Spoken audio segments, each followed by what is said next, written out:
오늘은 어버이 주일로 내 부모를 공경하라 라는 말씀으로 하나님 말씀 전할 때에 크신 은혜가 있기를 주의 이름으로 축원합니다. 코로나19는 우리 사회의 모습을 많이 변하게 했습니다. 어버이날을 맞아 요양원에 계신 부모님을 찾아뵙지 못하는 사람들이 부모님께 안부를 전해드리는 여러 가지 방법이 소개되었습니다. 온라인으로 서로 소통하는 방법. 그래서 이 손주 손녀들이 그린 그림이나 편지를 이 전화기에 영상에 대고 읽어드리고 이렇게 보여드리는 그러한 방법들. 또 서로 대면하지는 못하지만 유리나 비닐로 가로막아 치고 이렇게 대화하는 방법들이 뉴스에서 소개가 되었습니다. 이 요양원은 코로나19 감염률이 높은 고위험군의 어르신들이 많은 곳이기 때문에 정부에서는 면회를 전면적으로 금지하고 있죠. 오늘은 대부분의 한국교회가 어버이 주일로 지키고 있습니다. 어버이날은 지났지만 어버이 주일을 지킴으로 우리는 부모님의 사랑과 은혜를 기억하고 감사하는 시간을 갖게 되죠. 이 성경은 부모를 공경하라 라고 분명하게 가르치고 있습니다. 하나님께서 우리에게 주신 10계명 중에서 사람과 사람 사이의 첫 계명이 바로 부모 공경에 대한 계명임을 우리는 잘 기억해야 됩니다. 오늘 말씀에도 2절에 보면 약속이 있는 첫 계명이니 부모를 공경하는 것은 5계명이지만 사람과 사람 사이의 계명은 첫 번째 계명입니다. 이 많은 그리스도인들이요, 살인과 간음, 도둑질은 크나큰 죄라고 생각을 하고 멀리하려고 애쓰지만 그보다 더 위의 계명인 부모를 공경하는 것에 대해서는 소홀히 해도 크게 꺼려하지 않는다는 겁니다. 이것을 예수님 시대의 바리새인들과 유대인들도 그러했는데요. 그들은 부모를 공경하지 않고 하나님께 드린다고만 하면 그것으로 끝이었습니다. 그래서 예수님은요, 고르반의 원래 취지에 어긋난 유대인들에 대해서 많이 책망하셨죠. 이 고르반이라는 뜻은 이 기원한 거나 기도한 것에 대해서 이루어진 것에 대해 하나님께 살해해서 드리는 어떤 물건들인데, 그래서 기도의 응답으로 감사함으로 드렸던 것들을 고르반이라고 했습니다. 근데 이 부모님께 드려야 될 음식이나 물건을 고르반이라고 하면서 드리지 않은 유대인들의 모습을 예수님이 책망하셨죠. 이 그리스도인이 된다는 것은요, 예수님의 말씀에 따라 살고 예수님을 닮아가는 것이 바로 그리스도인들인 줄 믿습니다. 아멘. 교회를 단지 다니는 것만으로 그리스도인이 아니라 주의 말씀 따라 예수님을 닮아가는 것인데, 그리스도인들은 하나님도 잘 섬기고 부모님도 잘 공경해야 되고 세상에서 소금과 빛으로서의 역할을 감당해야 합니다. 이렇게 살아가는 것을 구별되게 살아간다라고 얘기를 하는데, 그 구별이 곧 거룩함이죠. 그러므로 효자라고 하는 사람들이 거룩하지 않고 믿지 않는 사람들이 있을 수 있습니다. 그러나 거룩한 사람 중에 불효자는 있을 수 없다는 거죠. 왜냐하면 그게 성경의 명령이기 때문에 그렇습니다. 그러므로 우리는 말씀에 따라 부모님을 공경하고 잘 모셔야 될 줄 믿습니다. 부모 공경을 통해 오늘 약속된 축복을 받고 거룩하게 구별된 성도로 승리하시기를 주의 이름으로 간절히 축원합니다. 첫 번째는 주 안에서 너희 부모에게 순종하라입니다. 오늘 1절에 보면요, 자녀들아 주 안에서 너희 부모에게 순종하라, 이것이 옳으니라. 이 부모님들이요, 자녀들에게 하는 이야기는 모두 사랑에 근거합니다. 그것은 다 자녀가 잘 되기를 바라는 마음에서 하는 것이죠. 자녀들의 입장에서 볼 때에는 그게 잔소리처럼 들릴 수 있지만 부모님들은 자녀를 사랑하기 때문에 하는 이야기들입니다. 저도 이 시원아 이거 이렇게 해야 돼. 저거는 저런 일 때문에 그렇게 되는 거야. 이렇게 말해주고 싶고 설명해주고 싶은 게 많죠. 근데 이제 뭐 자기가 이제 10살인데 10대 됐다고 이제 막 안 들으려고 그래. 알아. 막 이렇게. 사춘기가 좀 빨리 왔는지는 모르겠지만 그럼에도 불구하고 잘 되기를 바라는 마음에서 말해주는 거죠. 또 우리 이 부모님들은 유한하기 때문에 때로는 자녀들을 훈계하다가 감정적으로 대할 수 있습니다. 혼내다가 저도 화가 나는 경우도 있는데 그건 우리의 유한성 때문이죠. 그렇지만 훈계하고 징계하고 이야기해 주는 거는 다 자녀를 사랑하기 때문에 그렇습니다.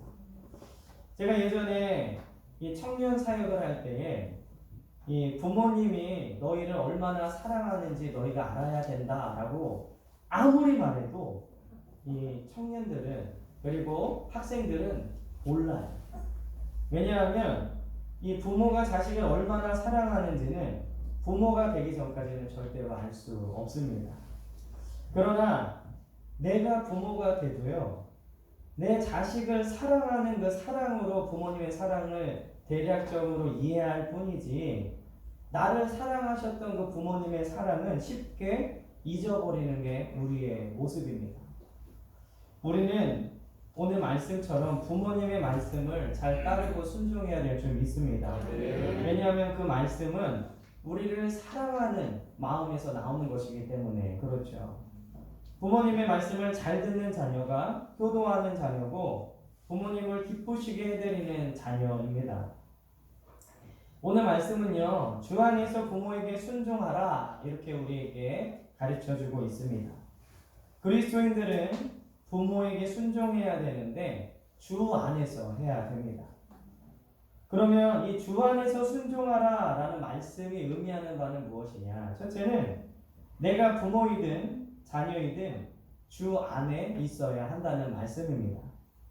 주 안에 있는 부모여야 주님이 기뻐하시는 가르침을 자녀들에게 할 수 있고 주 안에 있는 자녀여야 주 안에서 부모님께 순종할 수 있기 때문에 그렇습니다. 그러므로 부모님이나 자녀들이 주 안에 있지 않는다면 우리는 계속해서 기도해야 될 줄 믿습니다. 우리 부모님과 우리 자녀들이 주 안에 들어오도록 기도해야 합니다. 그렇지 않으면 그분들은 세상에 있기 때문에 그렇죠. 이 주 안에 있는 것은 참으로 귀하고 중요한 것입니다. 그리고 주 안에서 순종하라는 말씀의 두 번째 의미는 우선순위가 말씀이어야 한다는 것입니다. 이 부모를 공경하라라는 것은 세상의 가르침에도 많이 있죠. 도덕책에도 있고, 뭐 특별히 효에 관한 것은 동양 사상에 많이 있지만 서양에도 부모님을 공경해야 된다라는 그런 가르침은 있습니다. 부모에게 효도하라라는 가르침은 불교에도 있고 특별히 유교에 많이 있습니다. 석가모니 사상에도 있고 공자의 사상에도 있는데 그렇다면 그들의 효와 우리 오늘 말씀에 듣는 효의 다른 점은 무엇이냐? 바로 우리는 주 안에서 하나님 말씀이 우선이기 때문에 다른 점입니다. 세상의 종교 안에는 부분적인 진리가 있죠. 그래서 부모를 공경하고 효를 행하라는 명령과 같이 성경과 부분적으로 일치하는 부분이 있습니다. 살인하지 말라, 도둑질하지 말라 이런 부분적인 일치점들이 다른 종교랑 있는데 그러나 이런 부분적인 진리로는 우리가 구원을 받을 수 없습니다. 부분적인 진리를 가지고 구원에 관해서 완전한 거짓말을 하는 게 세상의 종교이죠. 그러므로 우리는 이 하나님의 진리의 말씀을 우선순위로 정해서 하나님의 말씀에 따라 온전한 진리를 행하는 저와 여러분들 되시길 주의 이름으로 축원합니다.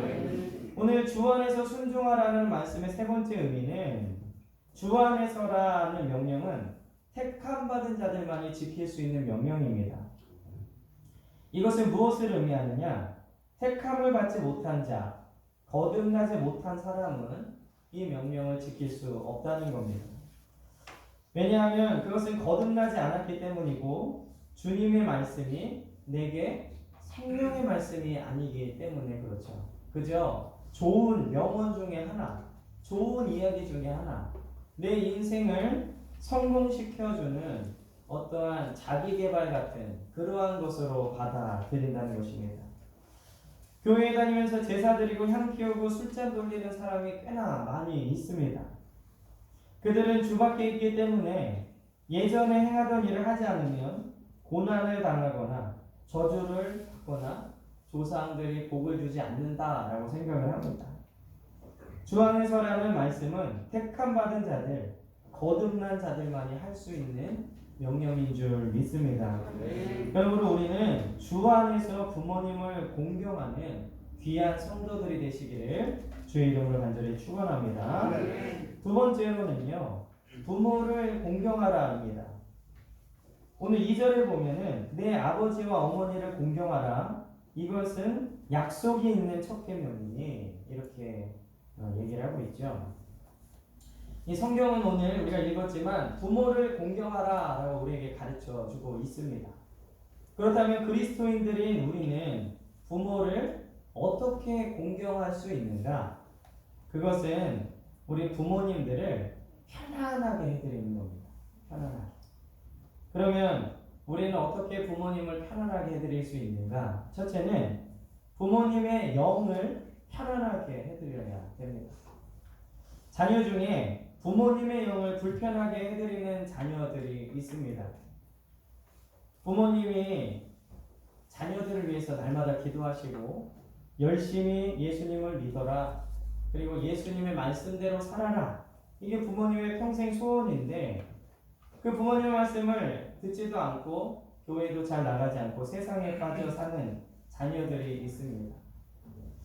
제가 21살 때부터 그 교육전도사로 사역을 시작을 했는데 보면은 교회에서 열심히 믿는 중직자 자녀들 중에 교회도 안 나오고 세상에 빠져서 결국 몇 년 후에 들어보면 그 세대의 믿음이 끝나게 되는 안타까운 경우를 몇 번 보았습니다.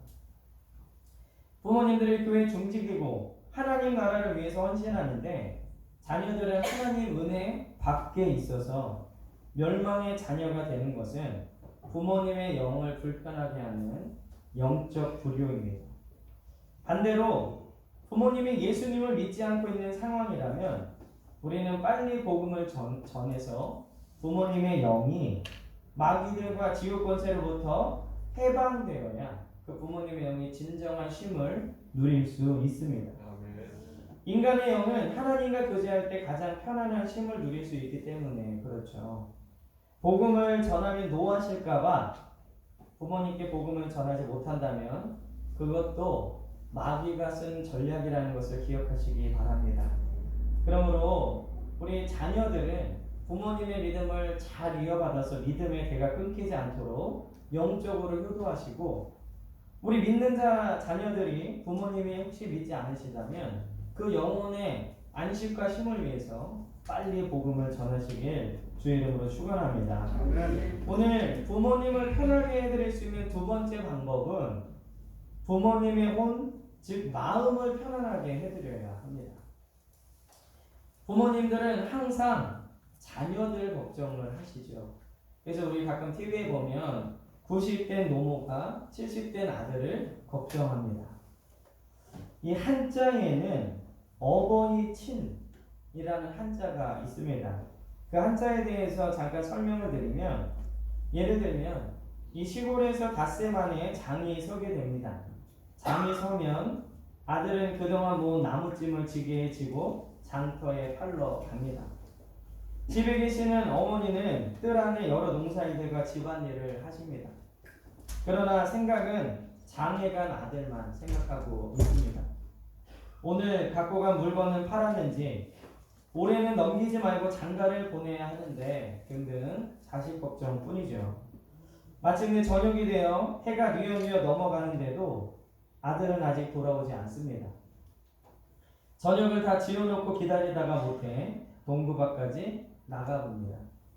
언덕에 올라가 보니 장터에 갔던 사람들이 하나둘 돌아오고 있는데 아들은 보이지 않습니다. 마침 언덕에 소나무 한 그루가 있었습니다. 그 나무에 올라가서 멀리 장터를 향해 봅니다. 이 애틋한 마음을 한자에서는 어버이 친이라고 합니다. 어버이 친이라는 한자는 나무 위에 올라가서 아들이 오는지를 보고 있는 모습이 바로 그 한자의 모습입니다. 이렇듯 부모님들은 항상 자녀들 생각뿐이죠. 또한 우리가 아는 효라는 이 한자는 아들은 갖고 간 것들을 늦게까지 다 팔고서 고등어 몇 마리와 어머니께 드리려고 화장품 한 가득 사들고 오는데 동구 밖에서 어머니를 만나게 됩니다. 그리고 아들은 얘기하죠. 어머니 다리 아프실 텐데 어떻게 여기까지 오셨습니까? 제가 업어드리겠습니다. 저의 지게 위에 타십시오. 그래서 아들은 노모를 지게 위에 태워오는 모습이 한자의 효라는 그 글자의 모습입니다. 효는 무사히 장에서 장사를 마치고 건강하게 돌아와 어머니를 지게 위에 업어드리는 것입니다. 이게 효도의 모든 모습이 들어있죠. 마음도 편안하게 해드리고 몸도 편안하게 해드리는 겁니다. 어머니는 무사히 돌아온 아들을 보며 마음이 편안해집니다. 오늘 예수님을 믿는 우리는요, 지게를 지고 어머니를 업어드릴 수는 없지만 여러 가지 방법으로 편안하게 해드릴 수 있습니다. 우선은 형제간의 우애함으로 부모님의 마음을 편하게 해드릴 수 있죠.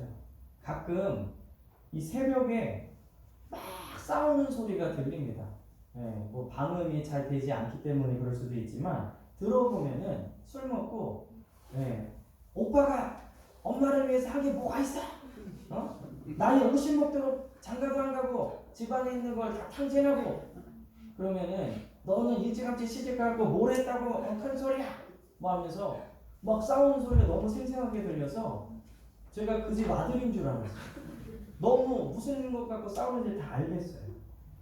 근데 그 나중에 이제 길에서 그 싸운 집 할머니를 보면 마음이 너무 안타까운 겁니다. 얼마나 속상하실까. 형제들이 돈 때문에 싸우고 너가 모셔야지 내가 모셔야지 막 이런 거 갖고 싸울 때 그 마음이 얼마나 아프실까.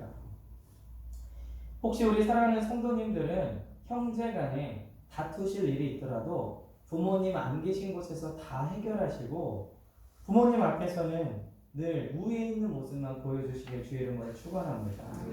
또 부모님의 마음을 편안하게 해드릴 수 있는 방법은 부부가 화목하게 잘 사는 것, 그리고 세상에서 성공해서 사람들에게 존경과 인정을 받는 것, 이런 모든 것들이 부모님의 자랑이 되기 때문에 이 부모님의 마음을 편안하게 해드릴 수 있습니다. 부모님은 자녀들이 행복할 때에 마음이 가장 편하십니다. 그러므로 우리 사랑하는 성도님들은 행복한 주님의 복이 임하는 우리 귀한 성도님들 되시길 주의 이름으로 축원합니다. 또 우리 부모님을 편하게 해드리는 세 번째 방법은 부모님의 몸을 편하게 해드려야 합니다. 나이가 들어도요, 부모가 챙겨줘야 하는 어른들이 있습니다. 40이 넘도록 결혼하지 않는 아들, 그리고 다 컸는데 집안 정리 하나 못하는 딸. 그래서 이 부모가 다 챙겨줘야 되는 그러한 애 어른 같은 사람들이 있죠. 그러므로 이제 더 이상 자녀들 때문에 부모님들 몸이 피곤하지 않도록 해야 될 줄 믿습니다. 우리 사랑하는 뉴스그룹은 40 넘기 전에 다 결혼하십시오. 혹시 결혼하기가 힘들면 40 넘으면 독립하십시오. 왜냐하면 부모님들은 가출하라는 얘기가 아니라 독립하라는 거예요. 부모님들은 40이 넘어도 집에 있으면 부모님이 챙겨주게 돼 있어요. 그리고 이 자녀들은 40이 넘어도 자녀이기 때문에 부모님이 해주는 거에 대해서 당연한 듯이 생각하게 되어 있습니다.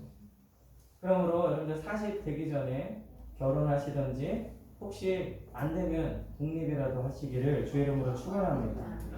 그리고 부모님께 작년에도 제가 말씀드렸지만 부모님들이 제일 좋아하시는 게 용돈이에요. 그래서 어버이날 용돈도 드리고 사정 되는 대로 용돈도 드리고 또 몸을 편안하게 해드려야 된다. 이게 이 설교의 요지니까 건강식품 좋은 것도 많이 사드리시기를 주의 이름으로 축원합니다. 요즘에 홈쇼핑 보니까요, 뭐 이거 안 먹으면 죽을 것처럼 얘기를 하더라고요. 좋은 게 너무 많아요. 크릴오일, 오메가3, 무릎에 좋은 보스웰리아, 히비스커스, 이건 어디에 좋은지 모르지만 뭐 꽃이더라고요. 이런 거, 새싹보리, 뭐 여주, 노니, 여러 가지가 있더라고요. 이거 통째로 다 먹으면 오히려 몸이 이상해지겠지만 어쨌든 이런 것들을 좀 드려서 이거를 먹음으로 건강해지는 게 아니라 자녀들의 그 마음을 받으심으로 건강해지시는 거예요. 그러니까 여러분들, 우리 부모님들 생각하면 눈물이 나지만 건강하시기 위해서 기도하시고, 오늘 부모를 공경한 사람들에게는 하나님께서 축복의 약속을 주십니다. 첫 번째는요, 이로써입니다. 이로써. 오늘 이로써, 이게 아무것도 아닌 단어 같지만 이것은 부모를 공경함으로써만 오는 약속입니다. 우리는 우리의 믿음과 직분의 정도를 떠나서 말씀에 따라 부모에게 순종하고 공경하는 그것만으로도 누구든지 오늘 이 약속에 있는 축복을 받을 수 있다라는 겁니다. 집사이기 때문에 못 받고 권사이기 때문에 받는 게 아니라 누구든지 처음 예수 믿는 사람이라도 오늘 이 약속에 있는 이 말씀처럼 부모를 공경하고 순종하면 이 축복이 모두에게 임한다라는 약속이죠. 그러므로 오늘 이 약속에 있는 말씀만 우리가 지켰고 우리에게 잘되고 장수하는 그런 복이 임하게 될 줄 믿습니다. 두 번째로는 잘 될 것입니다. 잘 되는 것에도 정도가 있죠. 어떻게 얼마만큼 잘 되느냐가 중요합니다. 오늘 부모님을 공경하는 사람은 하나님 크기의 잘됨을 경험하게 될 줄 믿습니다. 우리가 좋아하는 대로 시온의 대로가 활짝 열리게 될 줄 믿습니다. 요즘처럼 코로나19로 모두가 힘들 때 부모님을 공경하고 잘 되는 사람은 하나님의 도우심이 있을 줄 믿습니다. 이 부모를 공경하면 잘 되는 복을 받는데 그 잘됨으로 인해서 부모님은 또 기뻐하시죠. 그래서 이 효는 선순환을 낳습니다. 효도하는 사람을 통해 그 사람이 복을 받고 복을 받는 것으로 인해서 부모님이 기뻐하시죠. 그리고 그 부모님이 기뻐함으로 인해서 또 복이 임하고 그 복으로 인해서 또 부모님이 기뻐하시고 이렇게 아름다운 선순환을 이루는 것이 바로 효입니다. 그리고 우리가 효도하는 모습을 자녀에게 보여주면 자녀도 그 모습을 보고 나에게 효도하게 되어 있죠. 그러므로 이 잘 될 것이다 라는 이 성경의 약속은 하나님의 약속이기 때문에 이로써 지키는 모든 자들이 잘 되는 커다란 복이 임하게 될 줄 믿습니다. 그리고 이 성경의 약속 세 번째는요, 땅에서 장수합니다. 근데 여러분들이 이 장수에 대해서 그냥 이 땅에서 오래 사는 것 이것으로만 생각한다면 문제에 부딪힙니다. 왜냐하면 이 세례 요한이나 예수님은 30대 초반에 죽임을 당했기 때문에 그렇죠. 그리고 이 악인들이 굉장히 건강하게 즐겁게 오래 사는 모습들을 또 보게 됩니다. 역사적으로도. 그리고 지금의 모습을 봐도 악인들이 오히려 사람들을 괴롭히고 사람들의 것을 착취한 사람들이 더 건강하게 그리고 좋은 데서 사는 것들을 보게 되죠. 단지 그러면 그 사람들이 부모님께 효도했기 때문에 그렇게 오래 사는 것이냐? 이 땅에서 생명이 긴 것으로만 생각한다면 우리는 오해할 수밖에 없죠. 오늘 이 부모를 공경하면 이 땅에서 장수한다라는 말의 의미는 우리가 행복하게 살 수 있다라는 의미입니다. 우리가 부모를 공경하면 꼭 부유하게 사는 것은 아닐지라도 행복하게 잘 살 수 있습니다. 오늘 드린 찬양의 가사처럼 믿음으로 축복의 가정으로 산다면 그것은 참으로 행복한 것이죠. 그런데 뭐 돈은 잔뜩 쌓아놓고 사람들과 원수지고 이렇게 욕먹고 그리고 서로 형제간에 돈 때문에 싸우고 집을 지옥으로 만든다면 그것은 아무리 오래 살아도 의미가 없는 것입니다. 효를 행하는 것은 부모에게도 자녀에게도 자부심을 주게 되어 있습니다. 부모님들은 우리 자녀는 참으로 효자야 라고 자랑하면서 이렇게 마음이 뿌듯하고 자녀들은 부모를 잘 섬김으로써 마음의 뿌듯함이 일어나게 됩니다. 그 자부심은 행복감으로 이어지게 되어 있죠. 그리고 이 행복감은 스트레스를 없애고 그 행복으로 인해서 삶의 동기를 얻게 됩니다. 그러므로도 적극적으로 살게 되고 스트레스가 없기 때문에 병도 없어지게 되겠죠.